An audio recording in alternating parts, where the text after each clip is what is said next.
What does that even mean, Bowers Game Corner? Ahoy there, YouTube! I'm back again today for another game review. And today I'm very excited to check out Overlords of Infamy from Obscure Reference Games. This is for 1 to 5 players, take about 60 to 90 minutes to play, and it's for ages 13 plus. And Overlords of Infamy is a game that I was pitched as a combination of Settlers of Catan meets the Lords of Waterdeep, whereas you are going to be taking control of an evil overlord and trying to do evil overlordy stuff, humorous stuff actually, in this game, but there is going to be a wandering, brave adventurer who's going to try and crush you down, steal your goods, kill your lackeys, and kiss your ladies, or gentlemen. Where was I going with that? Let's open it up, and I'll tell you what I think about it. Alright then, we're going to take a look at what you're going to get inside of Overlords of Infamy. So first and foremost, we got our handy-dandy rule booklet. It is 24 pages, double-sided, full color, full of pictures, illustrations, examples. It's not that bad, though, page length-wise, because as you can see, the back, I think like 12, 13 pages are all variants and information on different things in the game. So it's really only 11 pages long, and it's okay. It definitely could be better. There's some things that could be worded a little bit differently to make things cleaner and clearer, especially in the solo version of the game, which I actually played completely wrong, and I had to message the guy that created the game to clarify a couple things. But overall, it's an okay rule booklet, and it should have you up and running relatively smoothly, because at its core, while there's a lot of different actions you can take in this game, this is a pretty simple, straightforward game. So in Overlord of Infamy, you're going to be taking control of one of these evil overlords right here. You get a whole bunch of these. Yes, you're going to get a boatload of different characters with their own artwork and backstories and special abilities. They'll also have, they're each asymmetrical abilities, so a special ability they will get to do on their turns, and generally those special abilities are really nice as well, and you'll actually want to use them. A lot of games have special abilities you might use only once or twice a game. These ones you'll probably be using pretty consistently, which I do like. So you got the dinosaur, you got the puppy, you got the pirate lady, you got a whole bunch of different characters here, and you're going to take control of one of these characters. Now, after that, you're going to set out one of your starting tiles that'll look like this. And on your starting tile, it's going to have, I believe it's called your barracks or your lair. This is where your lackeys are going to go, aka your meeples, your little workers who you're going to be moving around the board. This is also, you'll have 2 extra spots right here where you will be able to harvest.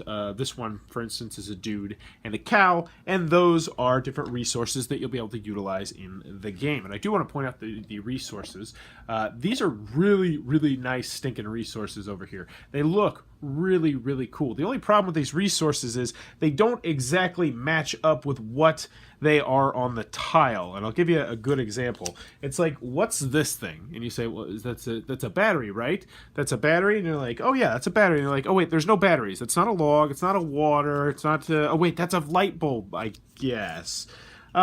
The resources are very, very nice, and I'm glad they're in the game, but at first glance, you will have to figure out which ones are which for some of them. In particular, actually just really that one and maybe the metal. But that's a little nitpick. Let's continue on. So in the game, you are going to try and complete evil tasks, and these evil tasks are going to come in the form of blue, yellow, and red cards. Red cards will give you more points, yellow cards will give you medium points, and blue cards will give you low amounts of points. And if you've ever played Lords of Waterdeep, it's very similar to that. You are going to need a certain number of goods to get you a certain number of points. Pretty self-explanatory. Also on here, you're going to have some teeny, teeny, tiny text. Yeah, the text is incredibly tiny in this game, which is kind of annoying. That will have a good deal of flavor. This game really tries to instill humor into the game, and I'd say for the most part, it really does succeed. And they put humor in nearly every single card in the game, and there's a lot of cards in this game. But as you can see, these ones are pretty self-explanatory, little simple ones with no aftermath. But if you get all the way over to the red ones, I mean, then you're going to start, look at that giant wall of text. Yeah, that's a big con there that I'll have to mention.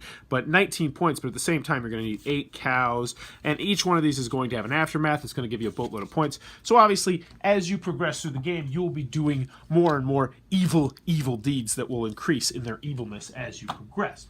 Now, some other things I want to note before we get into the gameplay component-wise are we got the map tiles, which are spread around 3 different spots on the board, which is obviously such a great idea. I wish more game companies did that. You're going to have world events, and you're only going to have, I think, at most 10 world events in the game, but they give you all of these world events. Yeah, look at that. That's an insane amount of variability there, and that's going to tell you when the game ends. So depending on your player count, you're going to have a certain number of world events down here, and as the world tension tracker rises, eventually a world event will happen. and they'll do completely random, crazy events that you will have to deal with. We'll take a couple, look at a couple. When this world event is revealed, say the following: I just lost the game. After your friends are finished yelling at you, continue playing as if nothing happens.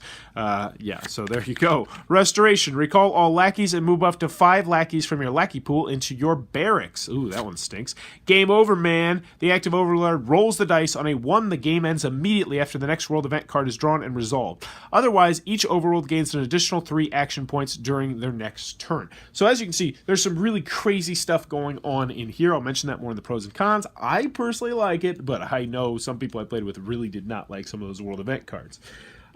So continuing on with the components, you're going to have this little die right here, which we'll talk a little bit about later. But let's focus on the middle part right here. The middle part is very, very important because this is where the good people live. This is where the not evil people live, and they have all these valuable relics like the bone of Jarden and the circly things of circly stuff. As you can see, the circly things don't really match that. You just kind of know that they're circly things, I guess. You have the gears of gear nuts and the thing of the stuff.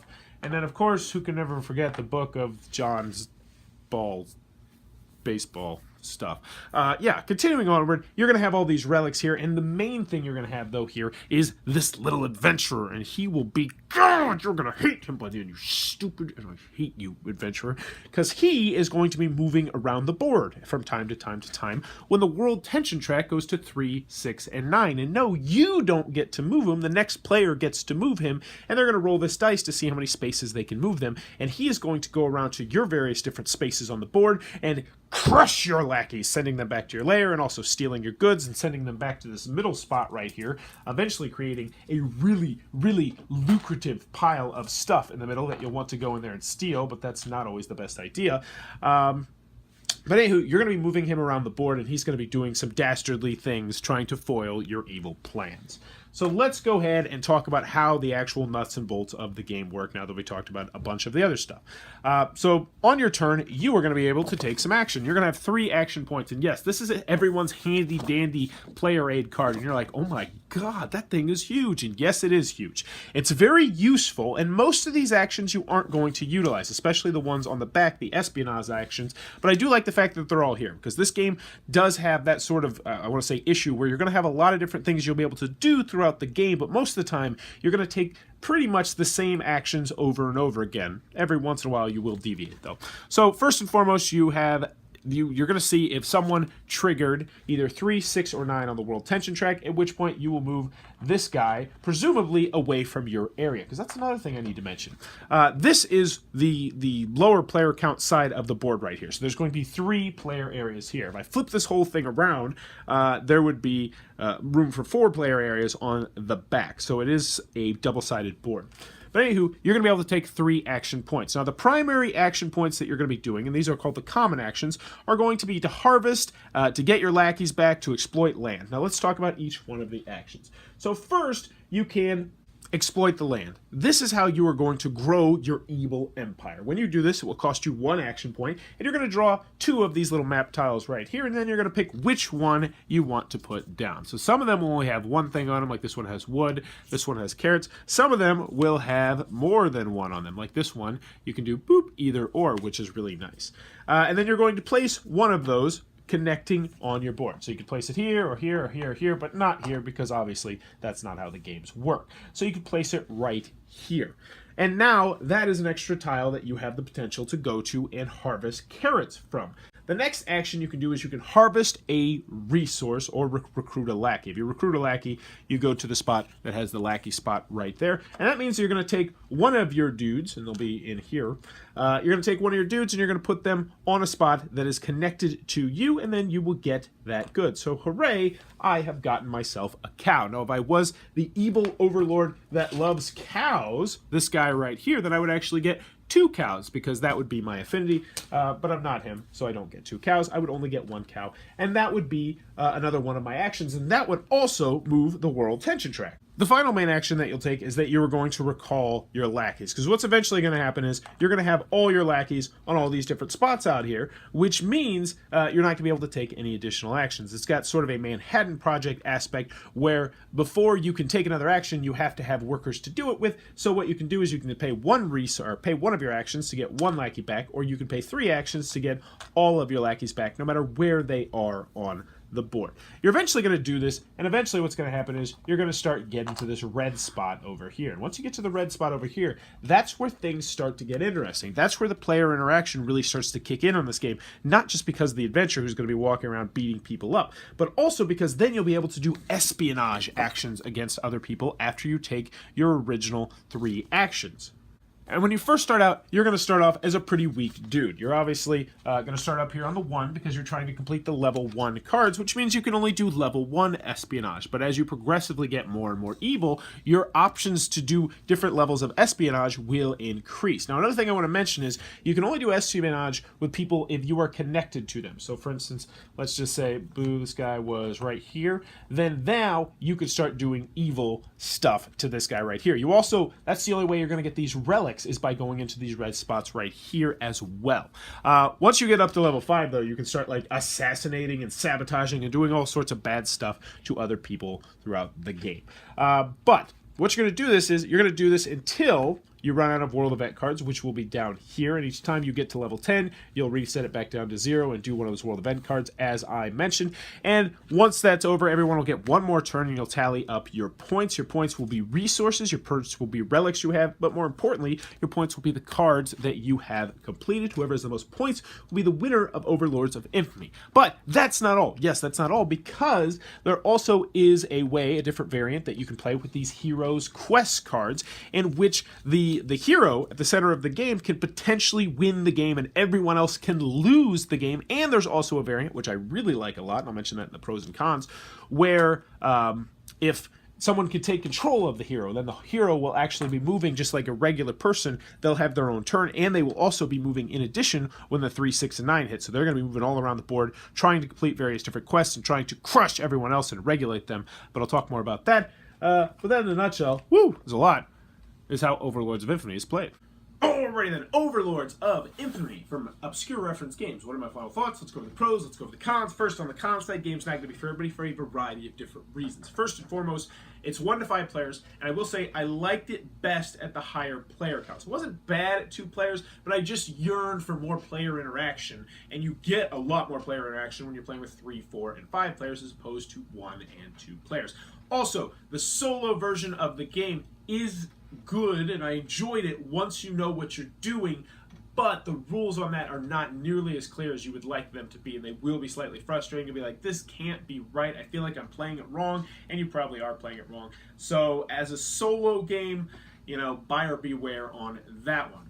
Another con that I have with this game is, man, the text of the cards is so stinking small. And not just the flavor text. Like, flavor text is small. I can deal with that because most people don't even read the flavor text a lot of the time. But this is like essential stuff. Like I showed you in the middle part, those red cards have just such teeny tiny little text on there. And the more words they put on there, the tinier the text gets. And that is annoying. That's just not good graphic design choices. Now, another comment I have with this game, and this is definitely a nitpick, is that while I do really like the components in the game, I like the box insert, I like the board, I like the artwork, I like just about everything in the game component-wise. I'm not a big fan of how, let me rephrase that. It's slightly annoying how you can't always figure out what everything is when you're first starting the game. Now, this is something that obviously is just a first game thing. Second game, obviously, you're going to know, I know what this is, I know what that is.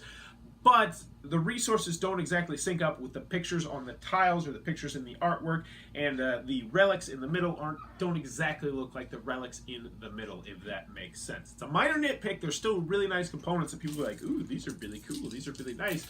But still, you know, I'm here to point out the cons.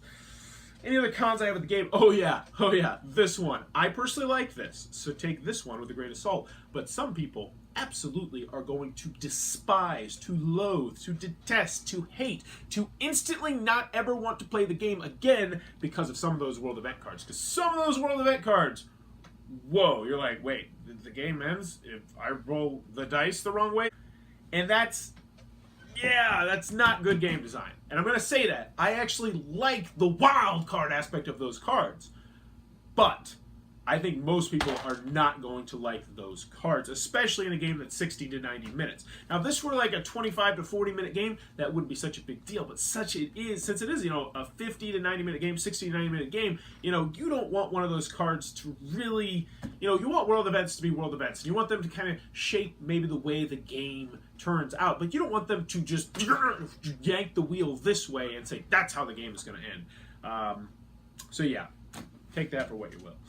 Any other cons I have of the game? When you're first teaching the game, some people might be daunted by this and the rules, but overall, it's actually a pretty simple game. Once you understand what's going to cause things to rise on the world tension track, and it's definitely one of those games that rewards more gameplays. If you're the kind of person who maybe plays once or twice or 3 times max a game, I don't think this might be a game that I could recommend for you, because this game is going to get better with more and more plays. It's going to get better once you start mixing in those heroes quest cards. It's going to get better once you start making it so that someone can actually be that adventurer.